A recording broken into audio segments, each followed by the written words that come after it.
व्यासपीठावरील आणि समोरील सारे मान्यवर, उपस्थित मातृपितृतुल्य ज्येष्ठ बंधू आणि भगिनी, मागे घ्या थोडंसं. हां, ठीक आहे. आजचा आपला व्याख्यानाचा विषय श्रीमंत भारत आणि दरिद्री भारतीय असा आहे. आपल्या देशामध्ये दुर्दैवाने गेली कित्येक वर्ष आपल्याला असं सांगितलं जातं की आपण गरीब देश आहोत. या देशातले इकॉनॉमिस्ट, अर्थशास्त्रज्ञ सांगतात की आपण गरीब देश आहोत. या देशातले नोकरशहा सांगतात की आपण गरीब देश आहोत. या देशातले पुढारी सांगतात की आपण गरीब देश आहोत. मला मोठं आश्चर्य वाटतं या गोष्टीचं. आपण गरीब देश आहोत हे भारतातलं नव्हे जगातलं सगळ्यात मोठं असत्य आहे, असं माझं प्रामाणिक मत आहे. भारत हा गरीब देश नाही, कधी नव्हता, कधी असणारही नाही. त्याची साधी कारणं बघा. आपण साधा तर्कशुद्ध विचार जर केला ना, तर आपल्याला कधी असं वाचनात आलंय का तुमच्या की एक निर्धन मनुष्याची झोपडी आणि त्याच्यावर त्या झोपडीवर दरवर्षी दरोडा पडतो, दरवर्षी दरोडा पडतो, दरवर्षी दरोडा पडतो, असं कधी वाचनात नाही आलेलं आपल्या. दरोडे तिथे पडतात जिथे काही मिळण्यासारखं आहे. भारतामध्ये 1200 वर्ष महाभयंकर आक्रमण परकीयांनी जी केली या देशामध्ये आणि जी प्रचंड लूट या देशाची केली, आपल्या भारताची, किती लोक आले लूट करण्याकरता जगाच्या पाठीवरनं भारतामध्ये. शक आले, हूण आले, कुशाण आले, तारकर आले, मंगोलियन आले, तुर्क आले, अफगाण आले, अरब आले, ब्रिटिश आले, पोर्तुगीज आले, फ्रेंच आले, डच आले. या सगळ्या लोकांनी मनमुराद लुटला हा देश, प्रचंड लुटला. सातत्याने 1200 वर्ष या देशाची लूट झाली आणि लुटीची जी आकडेवारी आहे ती इतिहासाच्या पुस्तकांमधनं तुम्ही वाचली तर तुम्ही थक्क होऊन जाल. ब्रिटिशांचं रॉयल म्युझियम भारतात केलेल्या लुटीच्या संग्रहाने भरलेलं आहे. तिथे कोहिनूर हिऱ्यापासनं शिवाजीराजांच्या भवानी तलवारीपर्यंत निरंतर लूट या लोकांनी केली या देशाची. 1200 वर्ष जो देश लुटला गेला, तो देश स्वतंत्र झाल्यानंतर आपल्या स्वतःच्या राज्यकर्त्यांनी 66 वर्ष प्रचंड लुटला. किती लुटला त्याची आकडेवारी वर्तमानपत्रातनं छापून येते. हजारो कोटींचे नाही, आता घोटाळे काही लाख कोटींचे आहेत, पेपरमध्ये छापतात लोक. 2G स्पेक्ट्रम घोटाळा असेल, रेशन घोटाळा असेल, आणखीन काही काही घोटाळे असतील. काही लाख कोटी रुपयांचे घोटाळे, म्हणजे 100-500 कोटी, 1000 कोटी असे नाही, एकदम मोठे प्रचंड घोटाळे. जो देश सातत्याने इतका लुटला जाऊ शकतो त्या देशामध्ये संपत्ती नाही असं म्हणणं हे बुद्धीशी वैर करण्यासारखं आहे. हे बौद्धिक दारिद्र्य असं माझं प्रामाणिक मत आहे. असा देश गरीब म्हणणं जो 1200 वर्ष सातत्याने लुटला गेला, आपल्या स्वतःच्या लोकांकडनं 66 वर्ष लुटला गेला, प्रचंड लुटला गेला, तो देश गरीब आहे असं म्हणणं हे आर्थिक नव्हे, हे बौद्धिक दारिद्र्य आहे. ही साधी वस्तुस्थिती कळत नाही आम्हाला की हा देश श्रीमंत असल्याशिवाय लुटला जाणं शक्य नाही. भारत किती श्रीमंत आहे. मगाशी त्या सूत्रसंचालकांनी तुम्हाला सांगितलं की आपले मोबाईल जे आहेत ते व्हायब्रेट मोडवर ठेवा. भारतामध्ये किती मोबाईल आहेत माहिती आहे तुम्हाला? गेल्या वर्षी ट्रायने जो आकडा छापला होता टाइम्स ऑफ इंडियामध्ये, telecommunication regulatory authority of India या नावाची एक संस्था भारतामध्ये मोबाईलच्या संदर्भातलं जे कामकाज आहे त्याचं नियंत्रण करते त्या कामाचं. आणि तो ट्रायने छापलेला आकडा होता 90 कोटी प्लस हँडसेट वापरात आहेत. आणि त्याच बातमीमध्ये त्या टाइम्स ऑफ इंडियाच्या पत्रकाराने असं लिहिलं की भारतामध्ये एका महिन्यात 2.5 कोटी नवीन हँडसेट्स विकले जातात. म्हणजे 4 महिन्यामध्ये जवळपास 10 कोटी विकले गेले असतील गृहीत धरा. गेल्या वर्षीची माहिती 10 कोटी राऊंडअप धरले तर भारतामध्ये 100 कोटीपेक्षा जास्त हँडसेट्स वापरात आहेत मोबाईलचे. आता हातगाडा चालवणारा मनुष्य, रोजंदारीवर कामाला जाणारा मनुष्य, कॉन्क्रीटचं काम करणारा मनुष्य, खोदाईचं काम करणारा मनुष्य, रानात कामाला जाणारा मनुष्य, सफाई कामगार, नगरपालिकेचे, ग्रामपंचायतीचे, याच्यापैकी प्रत्येकाकडे मोबाईल फोन आता दिसतो. एका मोबाईल फोनची ऑपरेटिंग कॉस्ट एका महिन्याला फक्त 200 रुपये गृहीत धरली. 200 रुपये येत असेल की नाही, किमान 200 रुपये. मग 200 रुपये ऑपरेटिंग कॉस्ट जर गृहीत धरली तर 20,000 कोटी रुपये मोबाईल फोनची ऑपरेटिंग कॉस्ट भारतातली एका महिन्याची आहे. वर्षाची 2,40,000 कोटी रुपये आहे. 2,40,000 कोटी रुपये जे लोक बाष्पळ बडबड करायला खर्च करतात त्यांना दरिद्री म्हणणं हे बौद्धिक दारिद्र्य आहे की नाही मला सांगा. ही केवढी रक्कम आहे, 2,40,000 कोटी, आणि ही फक्त 200 रुपयाने गृहीत धरली आपण. टेलिव्हिजनच्या मालिकांमध्ये महागायक, महागायिका, महानायक, महानायिका यांना निवडा, कमर्शियल SMS करा, 5 रुपयाने लाखो SMS करतात. या जगलरीमध्ये लक्षावधी रुपयांची जुळदाण काही मिनिटात होते, म्हणून ते जाहिराती दाखवतात ना पुन्हा पुन्हा पुन्हा पुन्हा. टेलिव्हिजनची सिरियल असते अर्धा तास, अर्ध्या तासामध्ये 15 मिनिट सिरियल दाखवतात आणि 15 मिनिट जाहिरातींचा मारा करतात तुमच्यावर. त्याच्या जाहिराती असतात ना, त्या तुमची सांपत्तिक स्थिती चांगली माहिती आणि आपल्या वस्तू विकता याव्यात याकरता दाखवल्या जातात पुन्हा पुन्हा पुन्हा पुन्हा. 2.5 लाख कोटी रुपयांच्या जवळपास मोबाईल फोनची ऑपरेटिंग कॉस्ट भारताची जर एका वर्षाची असेल, मोबाईल फोनच्या हँडसेटची किंमत किती असेल? 2,000, 3,000, 5,000, 10,000, 20,000, 50,000 पर्यंत ब्लॅकबेरीचे फोन लोक विकत घेतात. त्याची गोळाबेरीज किती होईल? ती आणखीन हजारो कोटी रुपये होईल. इतका श्रीमंत आहे भारत हा देश. भारताच्या श्रीमंतीची आणखीन प्रमाण सांगतो तुम्हाला. आमचे सन्माननीय अर्थमंत्री आहेत ना आता पी चिदंबरम केंद्रातले, त्यांनी भारतीय लोकांना एक आवाहन केलं, अगदी हात जोडून कळकळीने आवाहन केलं, गेल्याच महिन्यात केलं. काय आवाहन केलं की तुम्ही आता कृपया सोनं विकत घेऊ नका. काय सांगितलं? आता कृपया सोनं विकत घेऊ नका. सोनं डॉलरमध्ये विकत घ्यावं लागतं आणि परकीय गंगाजळीचा तुटवडा आहे आमच्याकडे. डॉलर कमी पडतात, रुपयाची किंमत खालावत चालली, डॉलरची किंमत वाढत चालली. तुम्ही सोनं विकत घेऊ नका असं अर्थमंत्र्यांनी हात जोडून कळकळीने सांगितलं भारतीय लोकांना. भारतीय समाज एका वर्षामध्ये किती सोनं विकत घेतो माहितीये तुम्हाला? गेल्या वर्षी 31 मार्च 2013 ला संपलेल्या आर्थिक वर्षामध्ये भारतीय लोकांनी जगाच्या बाजारपेठेतनं विकत घेतलेलं, सामान्य मनुष्याने विकत घेतलेलं जे सोनं आहे ते सोनं आहे 980 मेट्रिक टन, 1000 टनाच्या जवळपास. 1000 टन सोनं या देशातला सामान्य मनुष्य एका वर्षामध्ये विकत घेऊ शकतो. अमेरिकेत एवढं सोनं विकलं जात नाही, चीनमध्ये विकलं जात नाही, फ्रान्समध्ये विकलं जात नाही, इंग्लंडमध्ये विकलं जात नाही, युरोपियनच्या कुठल्याही युरोपियन देशामध्ये इतकं सोनं विकलं जात नाही. इतकं सोनं विकत घेणारे लोक दात पाडून देतात का? पैसेच देतात ना. 1000 टन सोनं विकत घेण्याकरता लागणारा पैसा सामान्य भारतीय मनुष्य खर्च करू शकतो अगदी सहजपणाने. तरी सुद्धा भारताला दरिद्री म्हणणं हे बौद्धिक दारिद्र्य नाही का? भारतामध्ये एका महिन्यामध्ये किती वाहनं विकली जातात माहितीये तुम्हाला? आकडा ऑटोमोबाईल असोसिएशनचा आकडा आहे. आपल्याकडे घरटी वाहनं झाली आहेत आता. 2 व्हीलर आहेत, 3 व्हीलर आहेत, 4 व्हीलर आहेत, कार आहेत, हेवी व्हेकल्स आहेत, ट्रक्स आहेत, टेम्पो आहेत, बसेस आहेत. भारतामध्ये एका महिन्यामध्ये विक्री होणाऱ्या वाहनांची गोळाबेरी सरासरी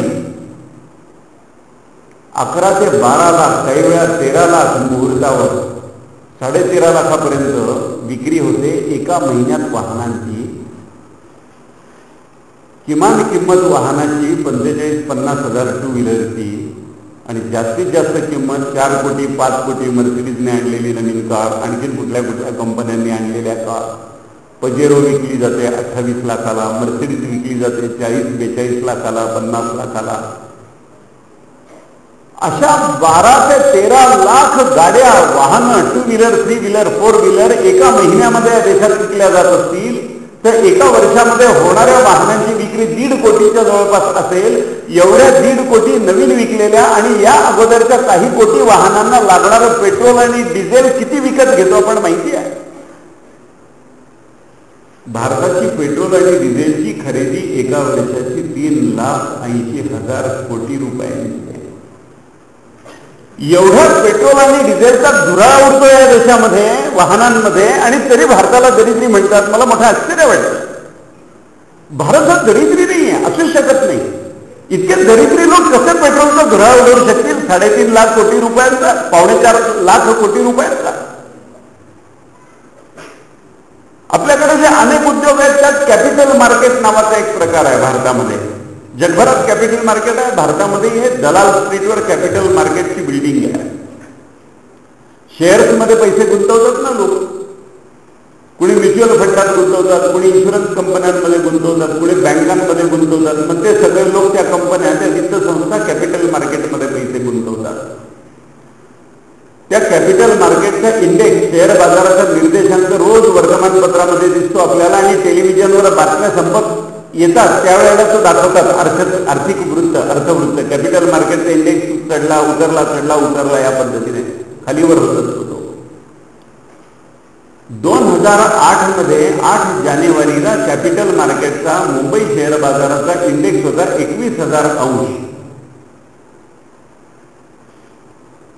तो 18 जानेवारीला झाला 14,000 अंश. 18 फेब्रुवारीला, 1.5 महिन्यामध्ये 21,000 अंशावरनं 14,000 अंशावर कोसळला. आणि तिथून आणखीन खाली किती गेला कॅपिटल मार्केटचा इंडेक्स? तो सप्टेंबर अखेरीस 8,000 अंशावर आला. कॅपिटल मार्केटचा इंडेक्स 21,000 अंशावरनं 8,000 अंशावर येणं, याचा अर्थ किती संपत्ती उडून गेली कॅपिटल मार्केटमधनं, किती लोकांची गुंतवणूक बुडाली, किती लोक गरीब झाले तेवढ्या गुंतवणुकीने, किती पैसे बुडाले लोकांचे, याचा आकडा इकॉनॉमिक टाइम्स पासून टाइम्स ऑफ इंडिया पर्यंत सगळ्या पेपर्सनी छापला होता. तो आकडा मी तुम्हाला सांगतो, अगदी कानात प्राण आणून ऐका शांतपणाने. तो आकडा किती पैसे उडून गेले या देशात 9 महिन्यामध्ये, तो आकडा या सगळ्या वर्तमानपत्रांनी छापलेला होता. 36 लाख कोटी रुपये. किती? 36 लाख इतके कोटी. हे शाळेत मुलांना शिकवतात ना, शाळेत अभ्यासात एकम, दहम, शतम, सहस्र, दशसहस्र, लक्ष आणि दशलक्ष. 7 शून्य झाले. 36 लाख म्हणजे 36 वर 7 शून्य झाले. इतके कोटी म्हणजे आणखीन 8 शून्य झाले. 15 शून्य असलेला कॅल्क्युलेटर कुणीतरी वापरतं का तुमच्याकडे? 10 डिजिट 12 डिजिटचा कॅल्क्युलेटर वापरतात. ती फिगर कॅल्क्युलेटरला फीड जर केली ना तुम्ही, तर तो फडफडून त्याचे डोळे पांढरे होते. एवढी प्रचंड रक्कम कॅपिटल मार्केटमधनं 9 महिन्यामध्ये उडून गेली. तरी सुद्धा या देशाचे इकॉनॉमिस्ट आणि या देशाचे सन्माननीय राजकीय पुढारी सांगतात भारत गरीब देश आहे. हे बौद्धिक दारिद्र्य आहे. आमचं प्रतिनिधित्व करणाऱ्या लोकांचं हे बौद्धिक दारिद्र्य आहे, असं माझं प्रामाणिक मत आहे. भारतात कधीच संपत्ती कमी नव्हती, कधी कमी असणार नाही संपत्ती. भारताला सर्व प्रकारची अनुकूलता प्रकृतीने दिलेली आहे. प्रचंड अनुकूलता भारताला आहे. जगाच्या पाठीवर चीनचा काही भाग आणि भारत जर सोडला तर जगाच्या पाठीवर असं राष्ट्र नाही की जिथे वर्षाचे 10 महिने किमान 8 ते 10 तास रोज सूर्यप्रकाश पडतो नियमितपणाने. असं राष्ट्रच नाही जगाच्या पाठीवर. भारत किती श्रीमंत राष्ट्र आहे बघा. सूर्यप्रकाश एका चौरस फुटामध्ये किती ऊर्जा ओततो, किती एनर्जी ओतत असतो, फ्री ऑफ कॉस्ट, फुकट. ती ऊर्जा आहे 2500 कॅलरीज. एका दिवसामध्ये 10 तासामध्ये सूर्य इतकी ऊर्जा ओततो, फुकट आणून ओततो तुमच्याकडे. या ऊर्जेचं, सूर्यप्रकाशाच्या ऊर्जेचं विजेमध्ये रूपांतरण करणं किंवा वनस्पतींच्या माध्यमातून अन्नामध्ये, लाकडामध्ये, फुलांमध्ये, पानांमध्ये, फळांमध्ये रूपांतर करणं, हे जे लोक करत नाहीत ते दरिद्री आहेत. त्या अर्थाने भारत दरिद्री आहे. भारतीय त्या अर्थाने दरिद्री आहे की इतका सूर्यप्रकाश असून सुद्धा आमच्याकडे गावांमध्ये 8-10 तास लोड शेडिंग आहे, वीज नाहीये म्हणून. सोलर एनर्जीपासून इलेक्ट्रिकल एनर्जी तयार करण्याकरता लागणारे सोलर सेल्स जे आहेत कन्व्हर्जन करण्याकरता, ते या देशातल्या हजारो वैज्ञानिकांनी गेल्या 50 वर्षामध्ये, 60 वर्षामध्ये, देश स्वतंत्र झाल्यापासूनच्या 66 वर्षामध्ये विकसित केले नाही. हे आमचं दारिद्र्य आहे. भिकाऱ्यासारख्या आम्ही अमेरिकन कंपन्यांकडे मागतो की सोलर एनर्जीचं कन्व्हर्जन इलेक्ट्रिकल एनर्जीमध्ये करण्याकरता टेक्नॉलॉजी आम्हाला द्या, आम्हाला टेक्नॉलॉजी द्या, कारण आम्ही बुद्धिहीन आहोत. आम्ही बुद्धीचा वापरच नाही केला. श्रीमंत भारताचं हे दारिद्र्य आहे की मूलभूत कामही केलेलं नाही आहे. ज्या भारतामध्ये तक्षशिला आणि नालंदा या नावाची 2 विद्यापीठं होती, तक्षशिला विद्यापीठामध्ये आर्य चाणक्य आचार्य होते. इसवी सनापूर्वी 300 वर्ष म्हणजे 2300 वर्षापूर्वी चंद्रगुप्त मौर्याच्या काळामध्ये तक्षशिला विद्यापीठ उत्तम स्थितीमध्ये चालत होतं आणि जगाच्या पाठीवरचे अनेक विद्यार्थी, अनेक राष्ट्रांमधले विद्यार्थी तक्षशिलेमध्ये आणि नालंदेमध्ये ज्ञान ग्रहण करण्याकरता भारतात यायचे. जागतिक ख्यातीची अप्रतिम काम करणारी विद्यापीठं भारतामध्ये होती. इतका श्रीमंत जो भारत, त्या भारतामध्ये आता जगाच्या पाठीवरच्या पहिल्या 400 विद्यापीठांमध्ये फक्त 5 IITs आहेत आमच्या, आणि त्यातल्या दिल्ली IITचा क्रमांक 233 आहे. 120 कोटी भारतीय लोक ज्या देशात राहतात, जगाच्या पाठीवरच्या दर 6 माणसांच्या मागे 1 मनुष्य भारतीय आहे. जगाच्या 1/6 लोकसंख्या ज्या देशाची आहे, त्या देशामध्ये पहिल्या 232 विद्यापीठांमध्ये एकही भारतीय विद्यापीठ नाही. हा गुणवत्तेचा निच्चांक हे आमचं बौद्धिक दारिद्र्य आहे असं माझं मत आहे. संपत्तीचं नाही, हे बौद्धिक दारिद्र्य आहे. आपल्याकडे मिनरल वॉटरच्या बाटल्या कार्यक्रमात ठेवतात बघा. गेल्या 5-7 वर्षामध्ये भारतीय लोकांची पचनशक्ती इतकी बिघडली. कशामुळे बिघडली? खाऊ नये ते खाल्लं की पचनशक्ती बिघडते.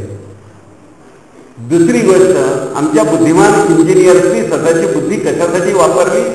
ते तुमच्या RCC घरांच्या मोठे मोठे सेप्टिक टँक ड्रेनेज त्याला जोडतील. सेप्टिक टँकला भरपूर खर्च करून तो बांधतील.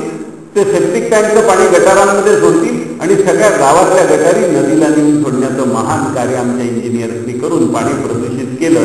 म्हणून ते पाणी पचत नाही. म्हणून 50,000 कोटी रुपयाची पिण्याच्या पाण्याची बाजारपेठ आम्ही तयार केली. हे आमचं बौद्धिक दारिद्र्य आहे. आपल्या जमिनीतलं पाणी 12 पैसे प्रति लिटर दराने, 12 पैसे प्रति लिटर दराने उपसलेलं 12 रुपयाला विकत घेणाऱ्या लोकांना तुम्ही शहाणं कसं म्हणू शकता? त्यांना मूर्ख म्हणू शकता, पण त्यांना दरिद्री नाही म्हणू शकत, कारण तेवढे पैसे त्यांच्याकडे आहे.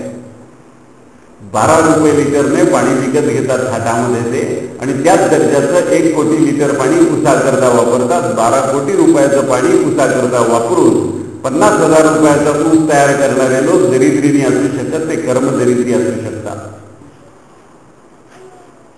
आमच्या श्रीमंतीची प्रमाण आहेत आणि कर्मदरिद्रीपणाची पण प्रमाण आहेत या देशामध्ये. अनेक बाबतीत आम्ही श्रीमंत आहोत, अत्यंत श्रीमंत आहोत. भारतामध्ये जितकी जमीन लेवल्ड आहे, इतकी समतल जमीन भारतामध्ये आहे अशी जगात कुठेही नाही आहे. एकूण पृथ्वीवर 82 प्रकारचे मातीचे नमुने मिळतात. 82 प्रकारचे. या 82 प्रकारच्या पृथ्वीवरच्या एकूण मातीच्या नमुन्यांमध्ये एकट्या भारतामध्ये 78 प्रकारची मृदा आहे. 78 प्रकारची माती आहे.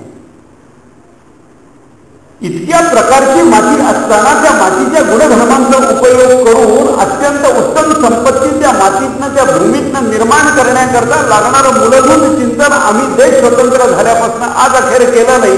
हे आमचं बौद्धिक दारिद्र्य आहे.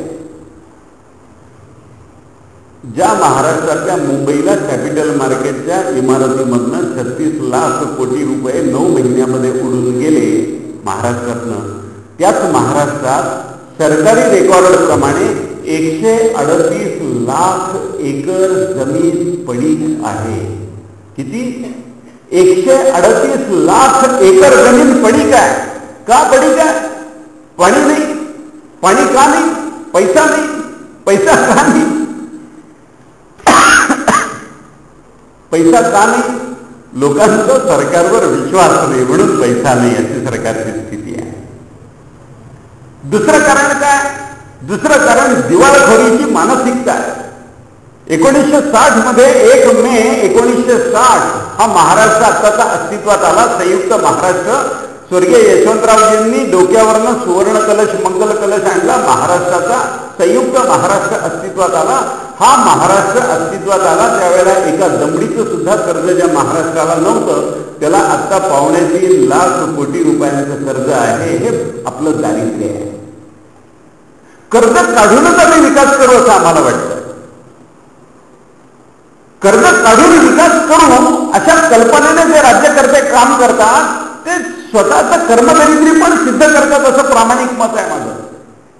कर्ज काढण्याची जरुरी काय प्रत्येक गोष्टीसाठी तुम्हाला?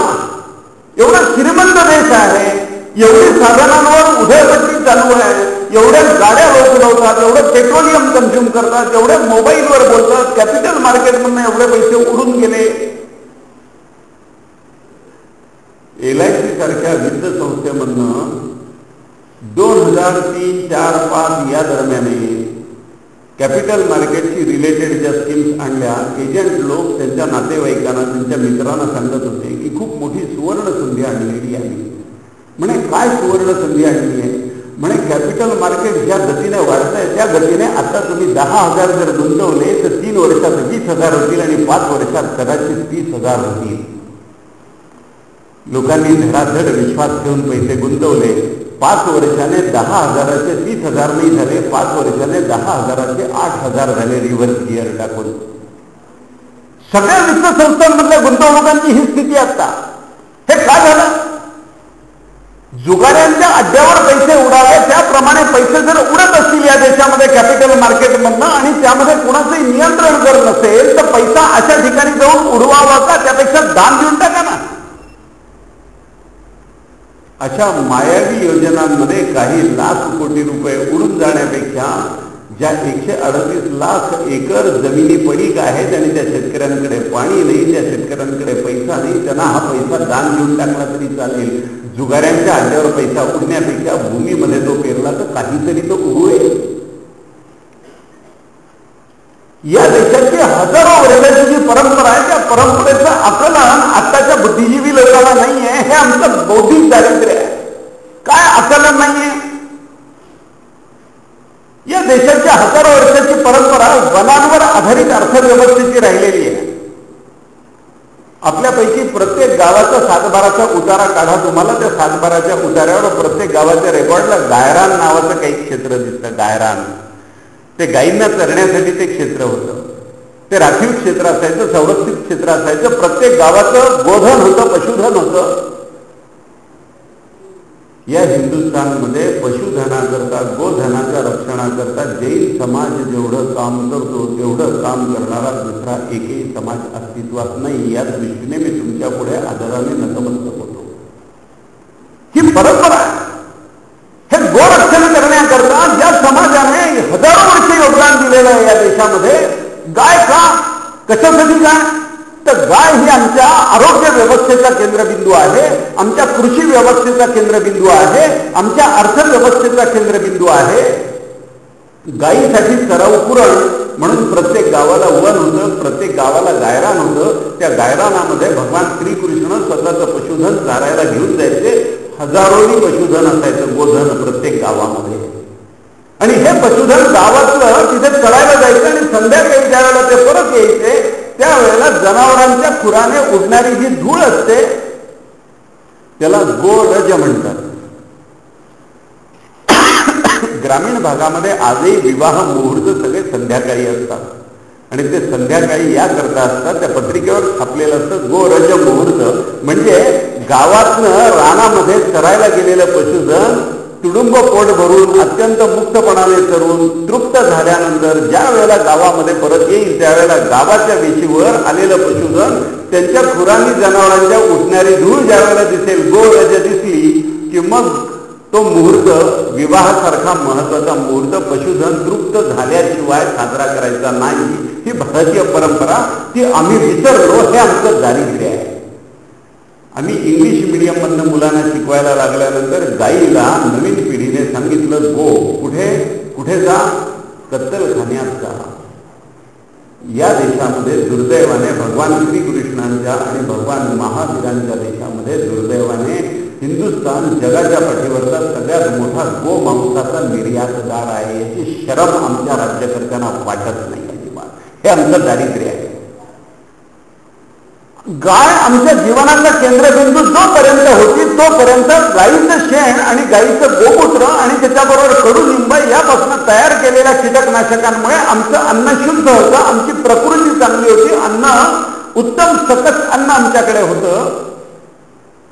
गायी कत्तलखान्यामध्ये पाठवून त्यांची कत्तल सुरू केली. पशुधन कमी झालं या देशामध्ये. पशुधन कमी झाल्यानंतर सेंद्रिय खतं मिळण्याची झाली. शेणखत मिळत नाही म्हणून रासायनिक खतं वापरली.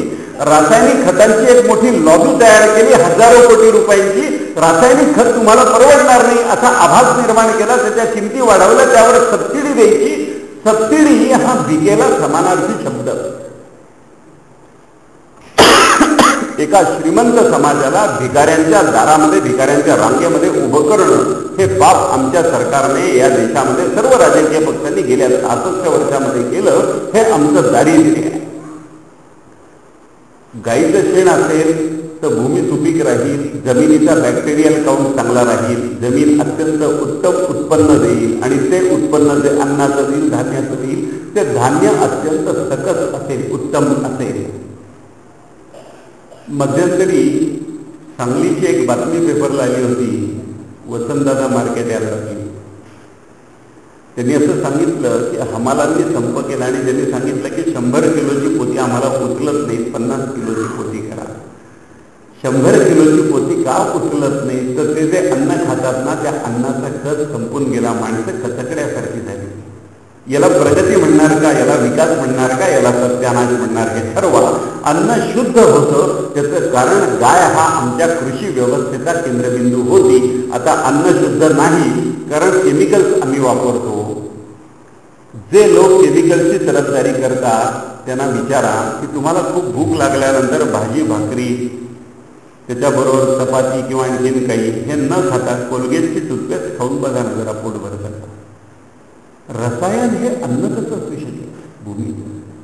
इतकी साधी गोष्ट ज्यांनी दडपली जाणीवपूर्वक स्वतःच्या शिक्षणाचा गैरवापर करून एक लॉबी मेंटेन करण्याकरता, रासायनिक खतं आणि रासायनिक कीटकनाशकांची लॉबी या देशामध्ये तयार करण्याकरता, आमचं अन्न अशुद्ध करण्याकरता, आणि अन्न अशुद्ध झाल्यानंतर माणसं कचकड्यासारखी झाली.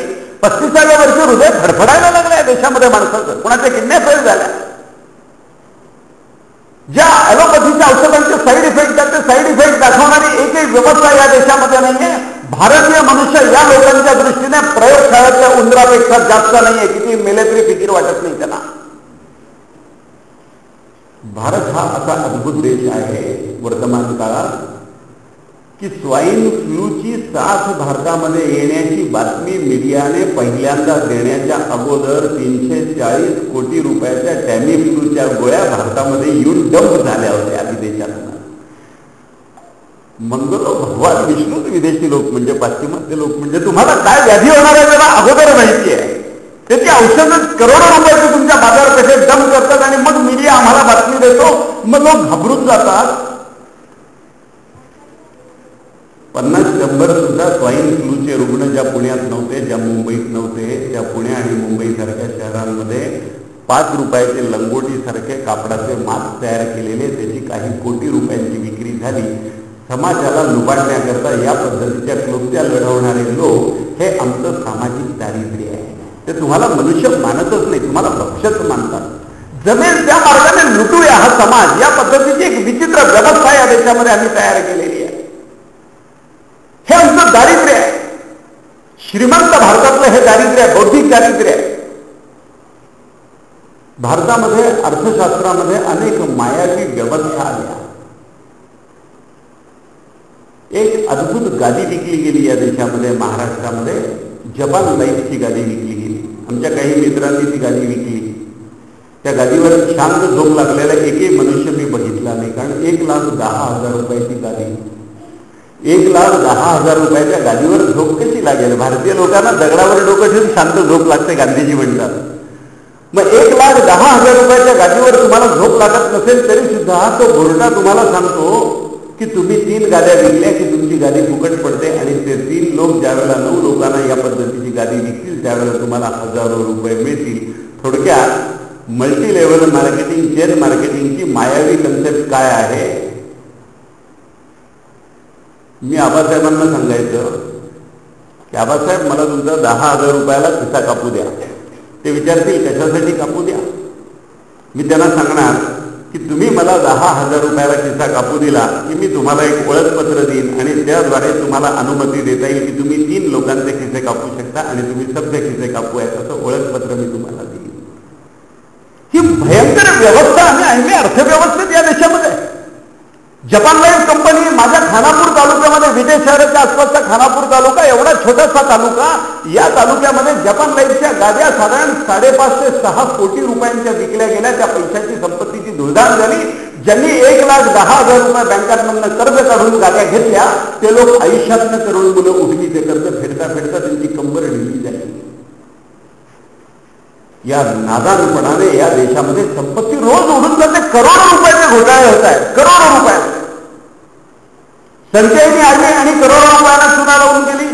जपान लाईफ आली, करोडो रुपयांना चुना लावून गेली. पॅगोडा फॉरेस्ट आली, करोडो रुपयांना चुना लावून गेली. पिअरलेस आली, करोडो रुपयांना चुना लावून गेली. एनमार्क आलं, करोडो रुपयांना चुना लावून गेलं. किती व्यवस्था, किती संपत्ती या देशातनं उडून गेली याचे हिशोब आहे डोक्यात तुमचा. प्रत्येक वेळेला नवीन चेन मार्केटिंग सिस्टीम आली की आपलेच लोक आपल्याच मित्रांचे, आपल्याच भावंडांचे, आपल्याच कुटुंबियांचे, आपल्याच नातेवाईकांचे गळे कापायला दलालासारखे तयार होतात. हे आमचं सामाजिक दारिद्र्य आहे. हे सामाजिक दारिद्र्य आहे आमचं. हे श्रीमंत भारतातलं दारिद्र्य आहे. आमच्याकडे प्रत्येक वाहन विकत घेताना पुढच्या 15 वर्षाचा वाहन कर अगोदर वसूल करतं सरकार. तुम्ही मोटरसायकल विकत घेतली, कार विकत घेतली की त्याच्यात आरटीओचा टॅक्स असतो. गाडीची पावती बघा. तुम्हाला दाखवत नसतील तर यांना विचारा.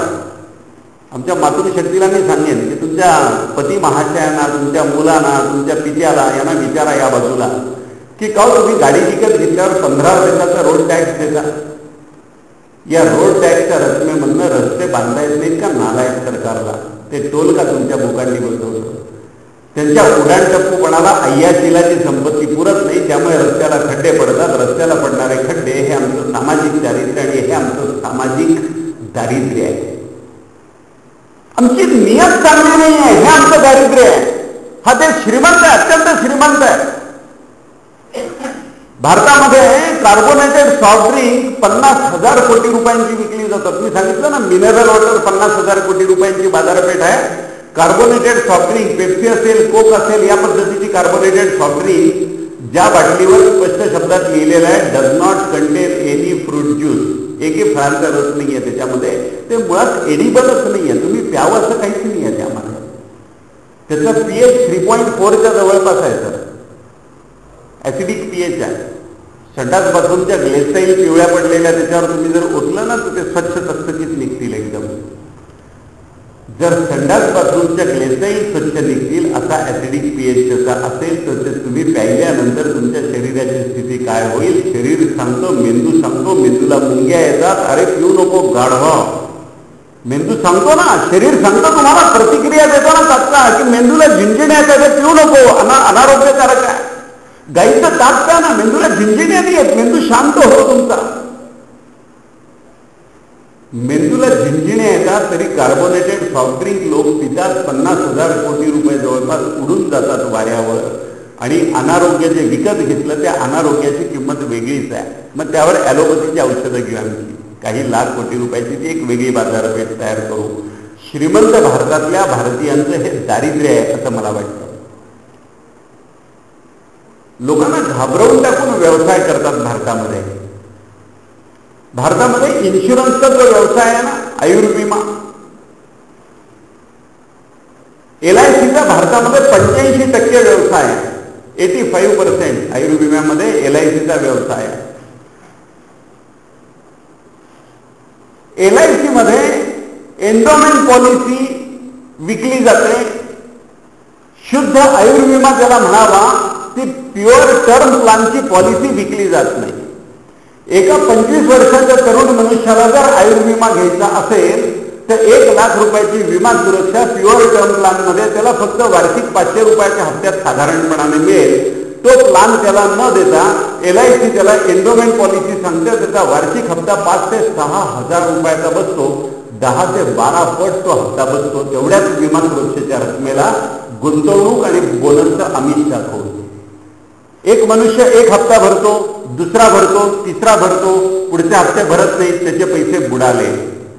LIC सांगते तुम्ही पैसे पुढे भरले नाही, तुमची पॉलिसी लॅप्स झाली. ज्या मनुष्याने एंडोमेंट पॉलिसीचे 3 हप्ते भरलेले आहेत त्याला LICने त्यांच्याच प्युअर टर्म प्लॅनची तुलना जर केली तर किमान 30 वर्ष विमा सुरक्षा द्यायला हवी, त्याला 4थ्याच वर्षी LIC झटकून टाकते. अशा बुडालेल्या रकमा लोकांच्या LIC मध्ये किती आहेत असा मी माहितीच्या अधिकारात LICला पत्र पाठवून प्रश्न विचारले. LICने दिलेलं धक्कादायक उत्तर मी आपल्याला सांगतो. LICने मला माहितीच्या अधिकारात संपूर्ण भारतामध्ये 1992 ते 2012 या 20 वर्षामध्ये लॅब झालेल्या पॉलिसीचा एकत्रित आकडा लिहून दिलाय 15,67,30,00,000. या लोकांची पूर्ण रक्कम बुडाली. 15,67,00,000 पॉलिसी जर लॅब्स होत असतील, गुणाकार करा ना 10,000 रुपयाने किती रक्कम उडाली या देशात. काही लाख कोटी रुपयाची रक्कम उडाली. याला आयुर्विम्याचा व्यवसाय म्हणतात, याला मरणाचं मार्केटिंग म्हणतात. या पद्धतीची व्यवस्था सरकारी आशीर्वादाने चालवली हे भारतीयांचं दारिद्र्य असं मला वाटतं. संपत्ती मिळवण्याकरता वाटते त्या मार्गाने पैसे लोकांचे लक्ष तोडू या पद्धतीची एक मानसिकता आहे.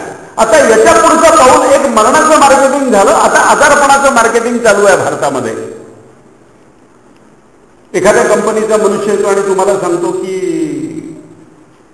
का तुम्हाला जरा जास्त घाम वगैरे येतो का, तुम्हाला काही कळत नाही की का हा एकदम एवढ्या आत्मीयतेने कशासाठी माझी चौकशी करतो.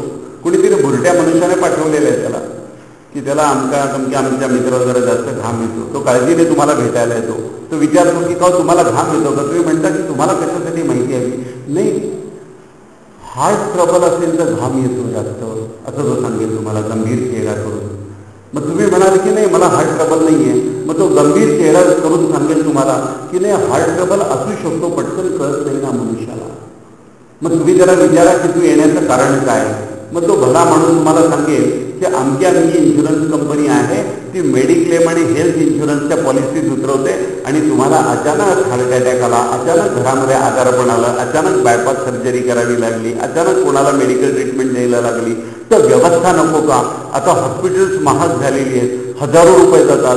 तो अमका तमका माणूस त्याची बायपास केली, 2.5 लाख रुपये गेले, ते सगळं घरच अडचणीत आलं, जणू हाच त्यांना सोडवायला जाणार आहे. आता अशा बदमाशीने मायावी चेहऱ्याने या पॉलिसीज गळ्यात घालून आजाराचं मार्केटिंग आता कंपन्या किती करणार आहे तुम्हाला आकडा सांगतो, लक्षात घ्या. 2002-2003 मध्ये भारतामध्ये मेडिक्लेम आणि हेल्थ इन्शुरन्सची बाजारपेठ 2,500 ते 3,000 कोटी रुपयांची होती. इन्शुरन्स सेक्टरमधल्या कंपन्यांना 2020 पर्यंत मेडिक्लेम आणि हेल्थ इन्शुरन्सची बाजारपेठ 1 लाख कोटी रुपयांपर्यंत न्यायची आहे. इतके तुम्हाला लुबाडतील. आता मरणाची भीती दाखवून झाली, आता आजारपणाची भीती दाखवून. हे आमचं दारिद्र्य आहे की भारतीय मनुष्य दुसऱ्या भारतीय लोकांना स्वतःचं भक्षक समजतो, त्याला जमेल त्या मार्गाने लुबाडण्याची त्याची मानसिकता आहे. भारत श्रीमंत आहे, पण श्रीमंत भारतातलं हे दारिद्र्य आहे. एक वर्ष 1.5 वर्षापूर्वी जगातल्या 5 महासत्तांचे राष्ट्रप्रमुख भारताशी व्यापारी करार करायला लागोपाठ आले. 8 दिवसाच्या अंतराने 2 महिन्यात 5 राष्ट्रांचे राष्ट्रप्रमुख येऊन गेले भारतामध्ये. पहिले चीनचे आले हू जिंताओ, त्यांनी काही 18-20 बिलियन डॉलरचे करार केले. 1 बिलियन म्हणजे 100 कोटी, इतके डॉलर गुणिले 60-65 हिशोब करा तुम्ही. इतके एका वर्षाचे व्यापारी करार त्यांनी केले. हू जिंताओ चीनचे आले, त्यांनी व्यापारी करार केले. अमेरिकेतनं बराक ओबामा आले, त्यांनी याच पद्धतीचे 15-18 बिलियन डॉलरचे व्यापारी करार केले. फ्रान्समधनं निकोलस सार्कोजी आले, त्यांनी 18-20 बिलियन डॉलरचे करार केले. इंग्लंडमधनं त्यावेळेचे प्रधानमंत्री गॉर्डन ब्राउन होते, ते आले, त्यांनी 12-14 बिलियन डॉलरचे करार केले. रशियामधनं व्लादिमीर पुतीन आले, त्यांनी याच पद्धतीचे व्यापारी करार केले. जर या देशामध्ये हा देश जर दरिद्री देश आहे, हा जर गरीब देश आहे, तर गरीब देशामध्ये 5 राष्ट्रांचे राष्ट्रप्रमुख व्यापारी करार करायला कशासाठी येतील. त्यांच्याकडे डोक्यावर परिणाम झालाय का. आफ्रिकेतले जात करार करायला, तुमच्याकडे काय आले. तुमच्याकडे प्रचंड पैसा आहे अजून, म्हणून 5 राष्ट्रांचे राष्ट्रप्रमुख आले आणि तरी आमचे प्रधानमंत्री, आमचे अर्थमंत्री, आमचे सन्माननीय पुढारी सर्व राजकीय पक्षांचे सांगतात की भारत हा गरीब देश आहे. चिंता यांच्या बुद्धीबद्दलच वाटायला हवी. इतक्या श्रीमंत राष्ट्रामध्ये उघड संपत्तीचा महापूर दिसतोय रस्त्याने. 25 वर्षापूर्वीचा काळ, आत्ताची पिढी 40-50च्या जवळपास आहे, त्या पिढीने 25 वर्षापूर्वी 28 वर्षापूर्वी स्वतःचं शिक्षण घेतलं, त्यावेळेचे दिवस आठवा, त्यावेळेचं तुमचं गाव आठवून पाहत होतं. पायामध्ये स्लीपर असणं ही चैन मानली जायची त्या काळात. अनवाणी पायानेच विद्यार्थी जायचे शाळांमधनं, कॉलेजेसमधनं. पायात स्लीपर म्हणजे चैन, सायकल म्हणजे तर फारच मोठी चैन असायची. आता प्रत्येक मुलाला 2 व्हीलर त्या आईबापाने घेऊन दिलेली आहे. कॉलेजच्या लाखो रुपयाच्या फिया ते देतात. घराच्या दारासमोर कार आलेल्या आहेत, RCC बिल्डिंग झालेल्या आहेत. हा पैसा काही आकाशातनं पडला का? संपत्ती असल्याशिवाय ही गुंतवणूक झाली का? एकट्या पुणे शहरामध्ये कित्येक कोटी चौरस फुटांची बांधकामं दरवर्षी होतात. अशी हैदराबादमध्ये होतात, अशी बेंगलोरमध्ये होतात, अशी चेन्नईमध्ये होतात, अशी दिल्लीमध्ये होतात, अशी नागपूरमध्ये होतात, अशी भारतातल्या शेकडो शहरांमधनं करोडो चौरस फुटाची बांधकामं होतात, जिथे 1 स्क्वेअर फुटाचा फ्लॅटचा दर 4,000 रुपये चौरस फूट आहे. अशा ठिकाणी करोडो स्क्वेअर फूट बिल्डिंग दरवर्षी विकल्या जातात संपूर्ण भारतामध्ये. एवढी प्रचंड संपत्ती ही भारताची श्रीमंती नाही का? दारिद्र्य कसं आहे? ही भारताची श्रीमंतीच आहे. मग भारताचं दारिद्र्य काय? भारतीयांचं दारिद्र्य कुठे दिसतं? बराक ओबामा ज्या वेळेला भारतामध्ये आले त्यावेळेला मुंबईमध्ये किंग्स कॉलेजमध्ये बराक ओबामांचा एक कार्यक्रम झाला विद्यार्थ्यांसाठी. विद्यार्थी आणि विद्यार्थिनी कॉलेजच्या मुलं आणि मुली होते आणि बराक ओबामांचा कार्यक्रम सरळ वार्तालापाचा, प्रश्नोत्तरांचा झाला. अमेरिकन राष्ट्राध्यक्ष इतके सौजन्यशील कधीच नव्हते की कॉलेजच्या विद्यार्थ्यांनी मुक्तपणाने त्यांना प्रश्न विचारावे आणि यांनी सौजन्याने उत्तरं द्यावी. रोनाल्ड रेगन नावाचे अमेरिकेचे एक माजी राष्ट्राध्यक्ष होते. त्यांना भेटायला राजीव गांधी ज्या वेळेला भारताचे प्रधानमंत्री असताना गेले आणि राजीव गांधींनी त्यांना सांगितलं की आम्हाला क्रायोजेनिक इंजिन्स हवेत, सुपर कॉम्प्युटर हवा. त्यावेळेला या रोनाल्ड रेगन महाशयांनी उद्दामपणाने त्यांना सांगितलं की क्रायोजेनिक इंजिन असतील किंवा सुपर कॉम्प्युटर असेल, या पद्धतीचं तंत्रज्ञान कुठलेही राष्ट्र दुसऱ्या राष्ट्राला देत नाही. स्वतःचं तंत्रज्ञान स्वतः विकसित करावं लागतं. या आमच्या प्रधानमंत्र्यांशी या स्वरामध्ये बोलणाऱ्या अमेरिकेचे राष्ट्राध्यक्ष ज्यावेळेला किंग्स कॉलेजमध्ये विद्यार्थी आणि विद्यार्थिनींपुढे सरळ चर्चा करायला, वार्तालाप करायला आले, त्यावेळेला मला मोठं आश्चर्य वाटलं की अमेरिकन राष्ट्राध्यक्षांचे पाय अमेरिकेतल्या आर्थिक मंदीमुळे जमिनीवर टेकलेले दिसतात. किंग्स कॉलेजमधल्या हशमन इराणी नावाच्या एका 18-19 वर्षाच्या कॉलेजच्या मुलीने, विद्यार्थिनीने बराक ओबामांना सरळ प्रश्न विचारला. तो प्रश्न असा होता, त्या मुलीने इंग्लिशमध्ये बराक ओबामांना प्रश्न विचारला. सगळ्या जगातला मीडिया तिथे उपस्थित आहे आणि असे कॅमेरे रोखलेले सगळ्या जगातल्या वाहिन्यांचे, कारण अमेरिकेचा राष्ट्राध्यक्ष आहे, तो सामान्य मनुष्य नाही. आणि ती मुलगी अतिशय निर्भयतेने बराक ओबामांना, अमेरिकन राष्ट्राध्यक्षांना प्रश्न विचारते, Mr. President, when whole world knows that Pakistan is an epicenter of all the terrorist activities going on in whole world, then why doesn't America declare Pakistan as a terrorist state? हा प्रश्न ती विचारते.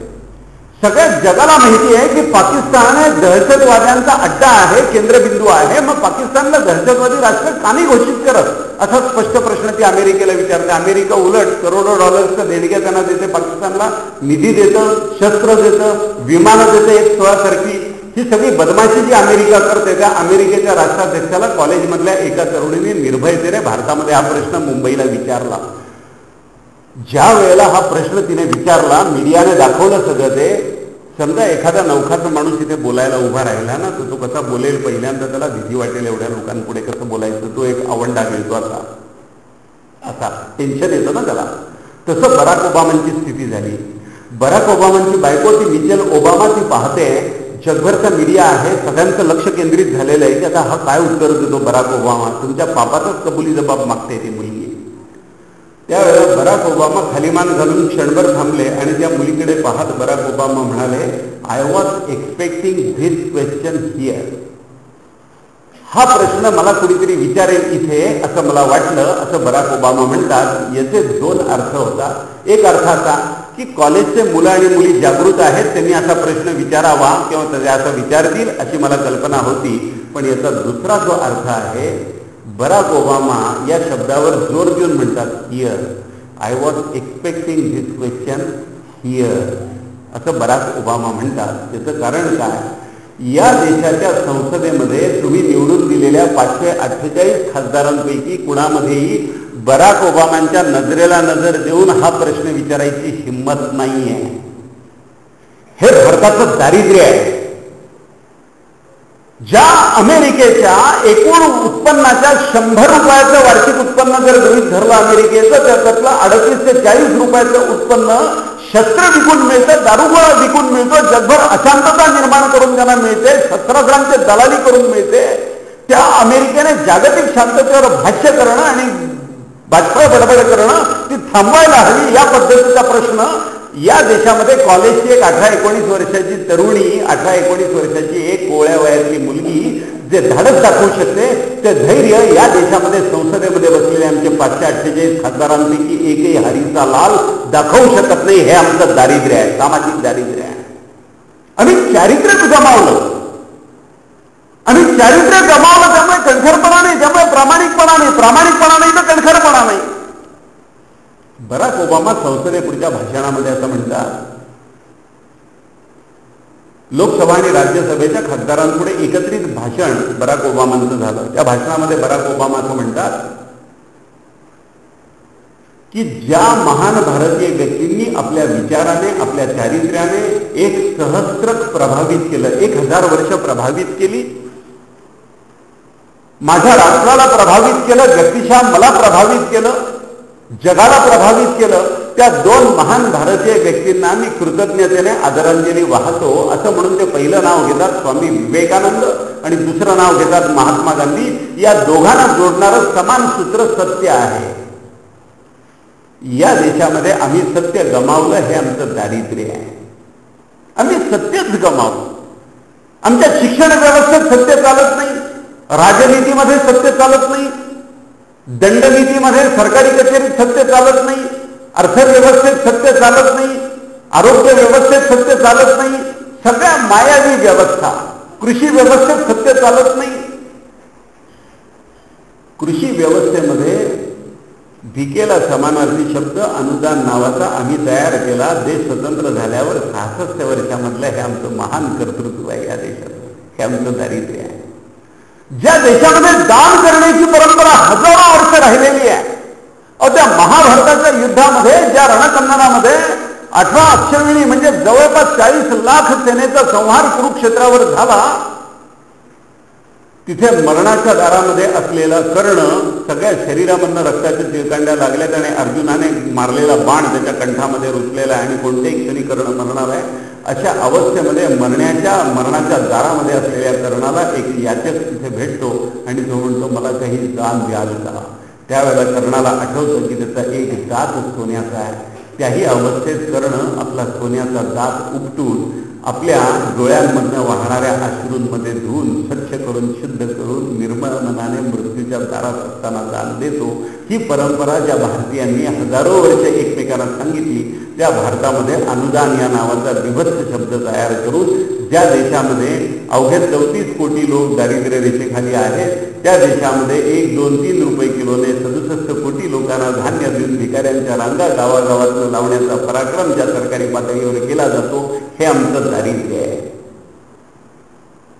आमचं दारिद्र्य हे सामाजिक दारिद्र्य आहे. आमचं दारिद्र्य हे सत्याचं दारिद्र्य आहे, असत्यामुळे जर्जर झालेल्या समाजाचं दारिद्र्य आहे. आम्ही सत्याला परांमुख झालो, आम्ही करुणेनं परांमुख झालो. कुठे गेली करुणा? बुद्धांची करुणा, महावीरांची करुणा या देशामध्ये आमच्या चारित्र्यामध्ये, राष्ट्रीय चारित्र्यात का दिसत नाही? गोमांसाची निर्यात करून आम्हाला मिळणाऱ्या डॉलरने ज्यांची लाळ टपकते, अशा हरामखोरांना आम्ही का निवडून देतो? हा प्रश्न विचारा स्वतःला. सरळ प्रश्न विचारणं आम्ही बंदच करून टाकलेला आहे. स्वामी विवेकानंदांचं, ज्यांचं नाव बराक ओबामा घेतात, त्या स्वामी विवेकानंदांनी जीवनामध्ये जे महत्वाचं सत्य सांगितलं, ते म्हणतात की सत्य आणि निर्भयता या एका नाण्याच्या 2 बाजू आहेत. आमच्याकडे सत्यच नाही म्हणून निर्भयता नाही आहे. मनुष्य कोल्हापूरमध्ये मोबाईल फोनवरनं बोलतो आहे, त्याचा मुलगा त्याच्या मोटरसायकलवर त्याच्याबरोबर बसलेला आहे. त्या मनुष्याला फोन येतो दुरून, तो विचारतो, पैसे मागतो, तो कुठं आला फोन? हा मनुष्य कोल्हापूरमध्ये राजारामपुरीमध्ये असलेला मनुष्य मोबाईलवर बोलताना सांगतो की मी मुंबईला गेलेलो आहे, 2 दिवसाने परत आल्यानंतर आपली भेट होते. ते लहान मूल त्याच्या मोटरसायकलवर असलेला आपल्या बापाची बदमाशी पाहतं आणि ते जाणून घेतं की आपला बाप जसा लबाडीने बोलतो तसंच आपण बोलायचं आहे. या पद्धतीचं असत्य नेहमी भय निर्माण करतं समाजामध्ये. आपला समाज 120 कोटींचा समाज जो भयग्रस्त आहे त्याचं सगळ्यात महत्वाचं कारण आम्हाला सत्य पचत नाही. आम्हाला सत्यच पचत नाही. कुठल्याच क्षेत्रामध्ये सत्य नकोच आहे आम्हाला. महात्मा गांधींची एकदाच हत्या झाली, नथुराम गोडसेने केली, पण महात्मा गांधींनी प्राणांपेक्षा जास्त प्रिय असलेलं सत्य ते स्वतःच्या हृदयामध्ये धारण केलं. त्या सत्याची आम्ही दिवसामध्ये 100 वेळा आपल्या स्वतःच्या वैयक्तिक जीवनामध्ये अखंड हत्याच करतो. ते सत्य आम्ही महात्मा गांधींच्या मृत्यूनंतर इंटेन्सिव्ह केअर युनिटमध्ये कुलप लावून बंद करून टाकलेलं आहे. न जाणं सत्य सामोरं आलं तर काय होईल. हे आमचं सामाजिक दारिद्र्य आहे. आर्थिक दारिद्र्य कधी नव्हतं आम्हाला.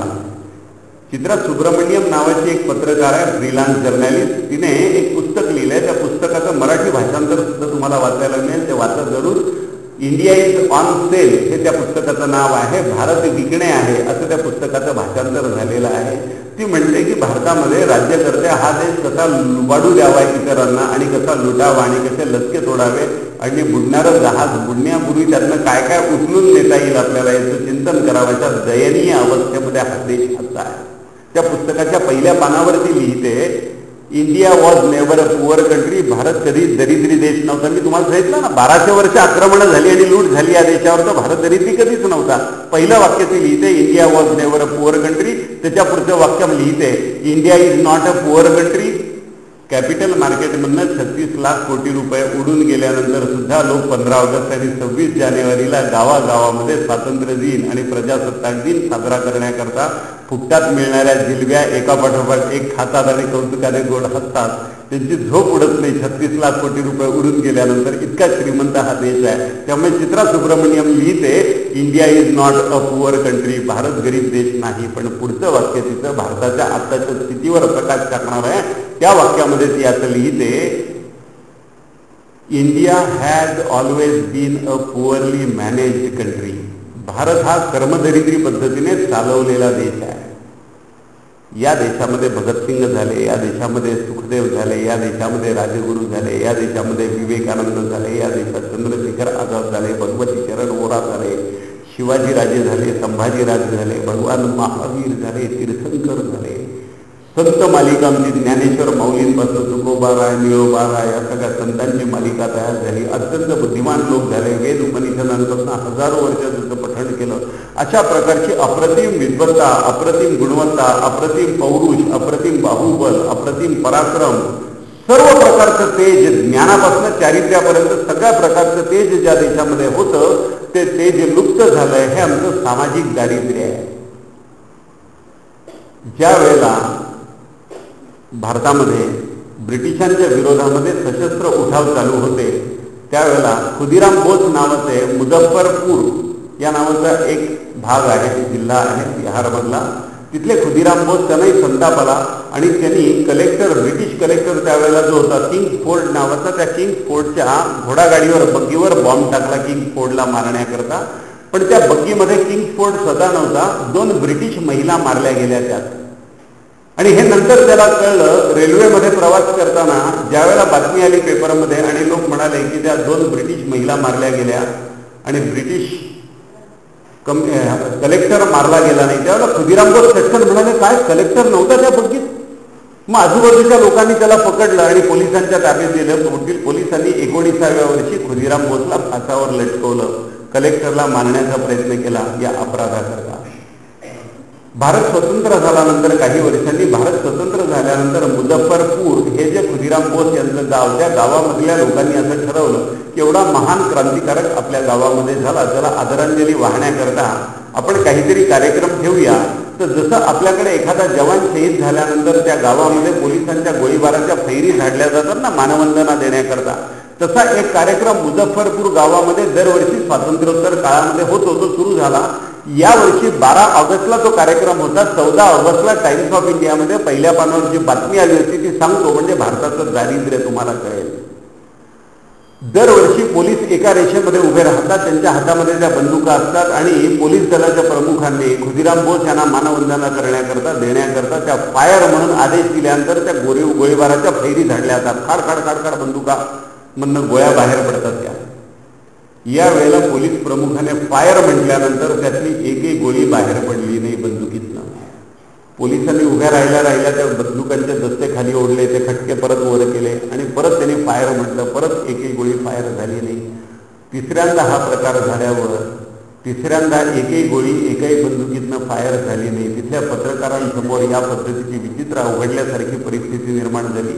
पोलीस प्रमुखांना ज्यावेळेला पत्रकारांनी विचारलं की का हो खुदिराम बोस यांना मानवंदना देण्याकरता तुम्ही गोळीबाराच्या फैरी झाडता, एकही गोळी कशी बाहेर नाही पडली बंदुकीतनं, तर तिथल्या पोलीस प्रमुखांनी सांगितलं की आमच्या बंदुका जुन्या आहेत आणि ज्या बुलेट्स आहेत त्या बुलेट्स गंध चढलेल्या आहेत, त्यामुळे त्यातली एकही बुलेट बंदुकीतनं बाहेर नाही पडू शकली.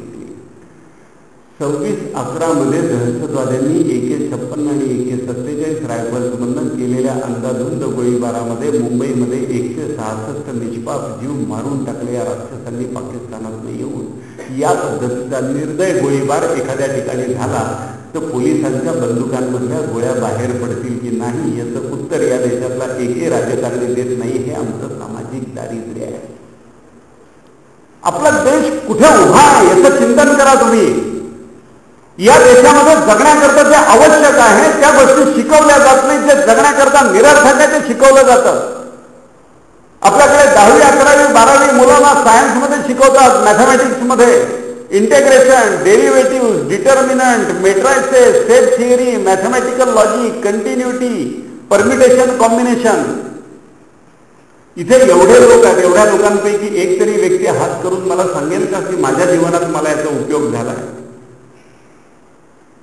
या गोष्टींसाठी 50% विद्यार्थ्यांचा कत्तलखाना आमची व्यवस्था निर्दयतेने चालवते आणि या व्यवस्थेला कोणी जाब विचारत नाही. एखादी मुलगी एखादा मुलगा थोड्या वयातला त्याला गणित येत नाही, हा जणू काही अपराध ठरतो आणि मग आई आणि बापाने सतत त्याच्या मागे लागायचं, मास्तरांनी सतत मागे लागायचं आणि एक वेळेला नाव उमेदून आयुष्यातनं उठवणारं त्याला ते आत्महत्येसारखं कृत्य घडतं. या विद्यार्थ्यांनी केलेल्या आत्महत्या नाही आहेत, या तुमच्या शिक्षण व्यवस्थेने घेतलेले बळी आहेत, ते हे बळी घेत आहेत अक्षरशः. याचं चिंतन या देशाच्या शिक्षण व्यवस्थेत एकही महाभारत करत नाही. यांना प्रश्न विचारा ना तुम्ही. मन एकाग्र झाल्याशिवाय ज्ञानाची साधनच करता येणार नाही. तुम्हाला ज्ञान ग्रहणच करता येणार नाही. मन एकाग्र असायला हवं ज्ञान ग्रहण करण्याकरता. ज्युनियर KG पासून PG पर्यंत, पोस्ट ग्रॅज्युएशन पर्यंत शिक्षणातल्या मी विचारतो तुम्हाला कुठल्या अभ्यासक्रमामध्ये मन एकाग्र कसं करावं शिकवतात?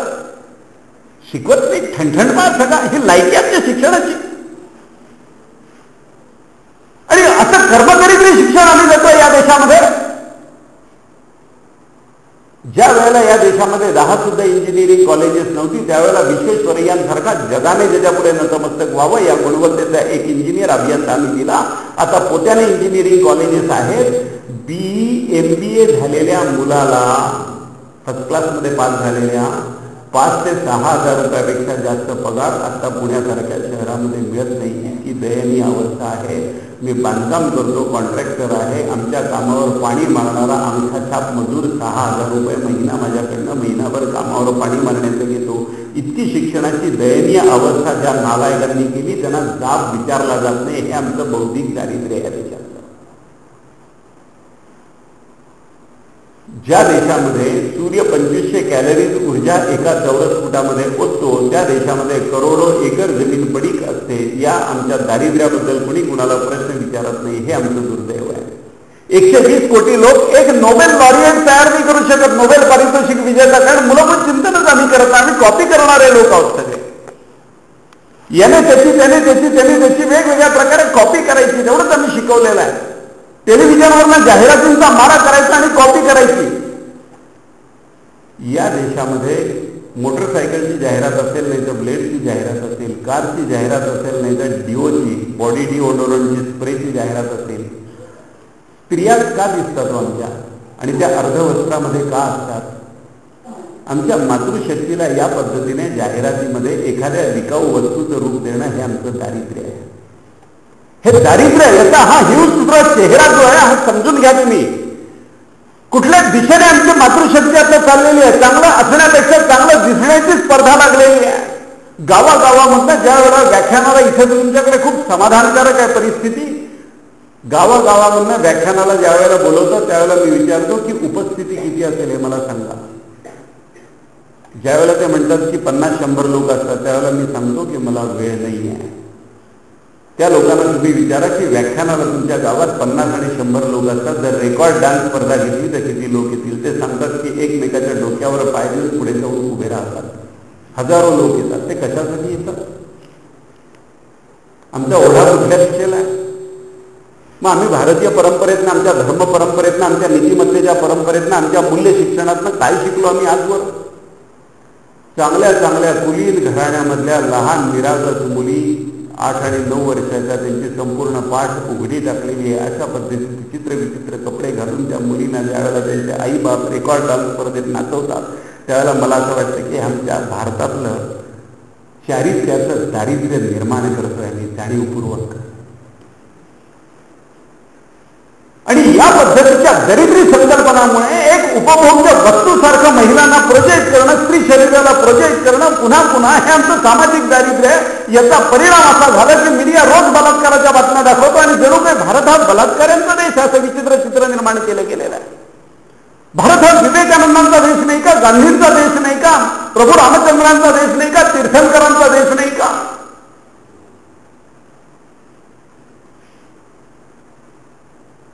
अंतर्बाह्य शुचिता सांगणाऱ्या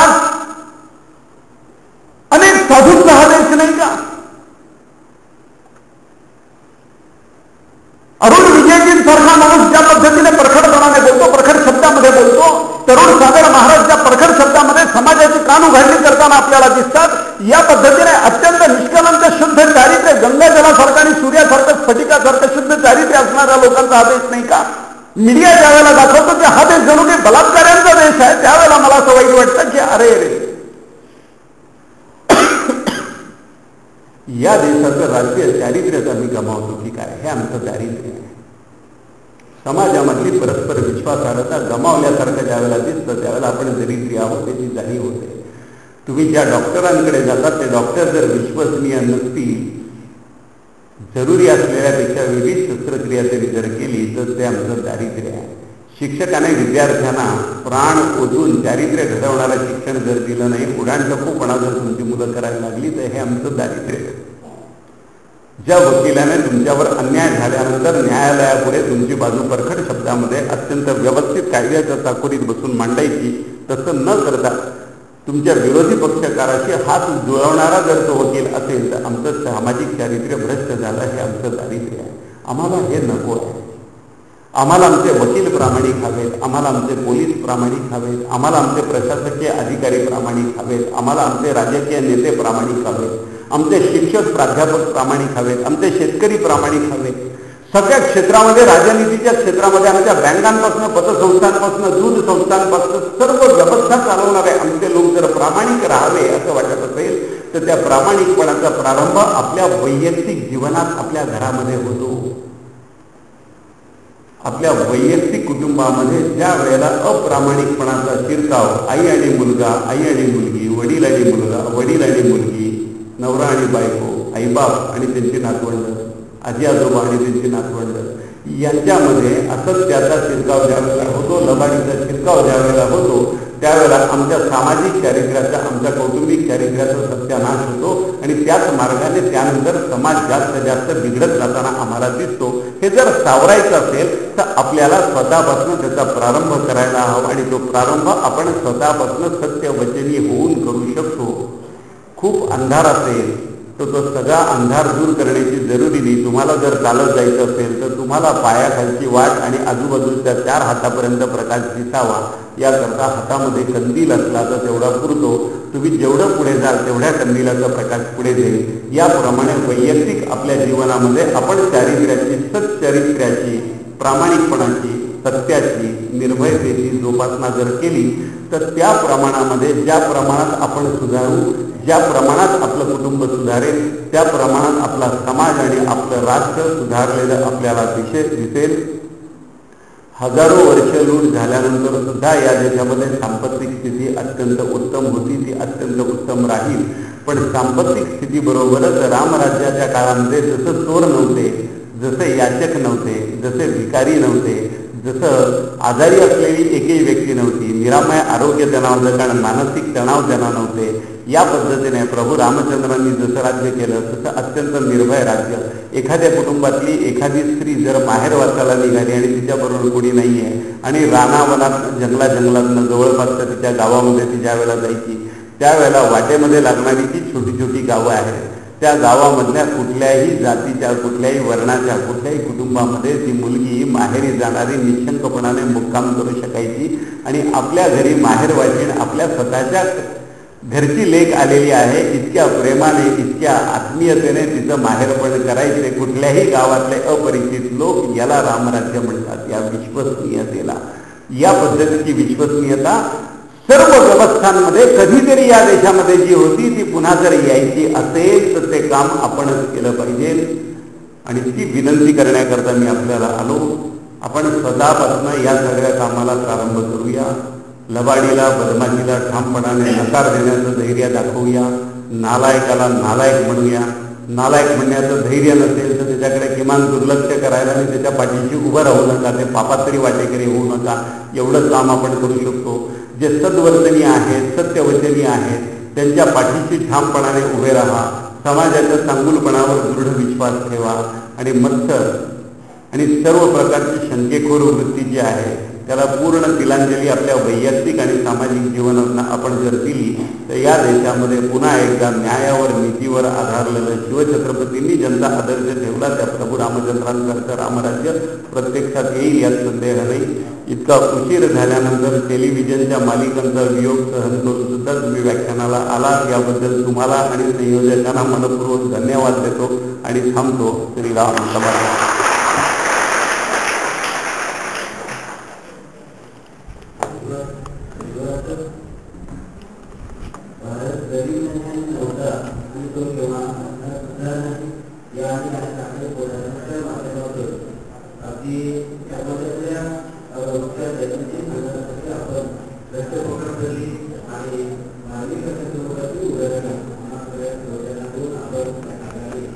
आणि